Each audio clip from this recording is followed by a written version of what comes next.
PM Modi આજે શુભ મુહૂર્તમાં પ્રાર્થના કર્યા બાદ રામ મંદિરની ટોચ પર ફરકાવશે ધર્મધ્વજ। અયોધ્યામાં સાકેત કોલેજથી આદિ શંકરાચાર્ય ગેટ સુધી કરશે રોડ શો। તેમના મતે ધ્વજ આધ્યાત્મિકતા અને સંસ્કૃતિના વારસાનું પ્રતીક।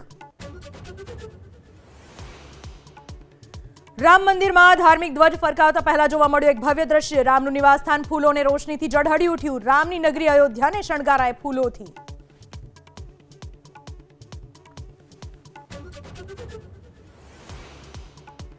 રામ મંદિરમાં ધાર્મિક ધ્વજ ફરકાવ્યા બાદ પીએમ મોદી હરિયાણાના કુરુક્ષેત્રમાં કરશે પંચજન્યનું ઉદ્ઘાટન।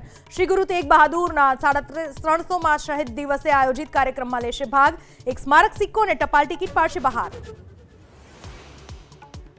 કોમનવેલ્થ ગેમ્સ 2030નું અમદાવાદને યજમાન પદ મળવાનું નક્કી। નાયબ મુખ્યમંત્રી હર્ષ સંઘવીની ઉપસ્થિતિમાં ગ્લાસગોમાં મળનારી જનરલ એસેમ્બલીમાં થશે સત્તાવાર જાહેરાત।